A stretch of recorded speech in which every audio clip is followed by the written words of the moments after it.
1400 साल पहले एक रात ऐसी आई जब जमीन से अर्श तक का फासला सिमट गया और एक बंदे ने वो मंजर देखा जो आज तक किसी ने नहीं देखा था। यह वाकया रजब की 27वीं रात का है जब हमारे प्यारे नबी सल्लल्लाहु अलैहि वसल्लम हतीम में आराम फरमा रहे थे। तभी हजरत जिब्रील अलैहिस्सलाम तशरीफ लाए। उनके साथ एक जन्नती सवारी भी था जिसका नाम बुराक था। और बुराक यह जन्नत की एक खास सवारी है जिसकी रफ्तार का आलम यह था कि जहाँ तक उसकी नजर जाती उसका पहला कदम वहीं पड़ता था। आप उस पर सवार हुए और पलक झपकते ही मक्का से बैतुल मुकद्दस पहुंच गए। वहाँ एक रूहानी मंजर आपका इंतजार कर रहा था। जब आप वहाँ पहुंचे तो तमाम पैगंबर आपके इस्तकबाल में अदब से खड़े हो गए। फिर जब नमाज़ का वक्त हुआ तो हजरत जिब्रील ने हमारे नबी पाक को आगे बढ़ाया। आपने तमाम नबियों की इमामत की जिससे यह साबित हो गया कि आप ही इमामुल अंबिया यानी नबियों के सरदार हैं। इसके बाद मिराज का वो आसमानी सफर शुरू हुआ। आपके लिए 7 आसमान के दरवाजे खोल दिए गए। जब आप पहले आसमान पर पहुंचे तो आपकी मुलाकात हजरत आदम अलैहिस्सलाम से हुई। जब दूसरे आसमान पर पहुंचे तो हजरत ईसा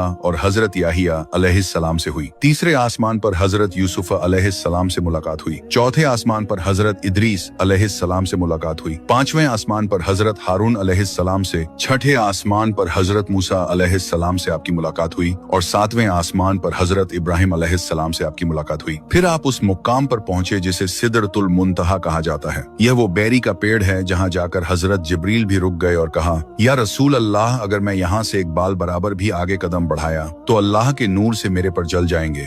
यहाँ से आगे का सफर हमारे नबी पाक ने तन्हा तय किया। फिर आप सिदरतुल मुंतहा से आगे उस मुकाम पर पहुंचे जहां अल्लाह ताला ने अपने महबूब से बिला वास्ता कलाम फरमाया और अपनी कुर्बत का खास शरफ अता किया। फिर अल्लाह ने आपकी उम्मत के लिए 50 वक्त की नमाजें तोहफे में दी।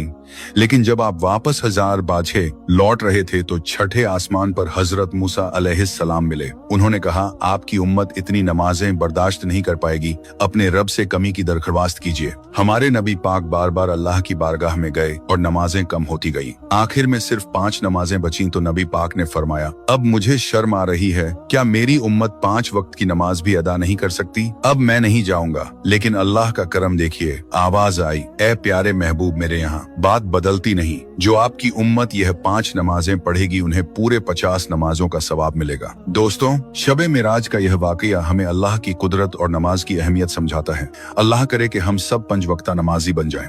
अगर आपको यह ईमान अफरोज वाकया पसंद आया हो तो कमेंट में या अल्लाह लिखें और मजीद ऐसी वीडियो के लिए हमसे जुड़े रहें।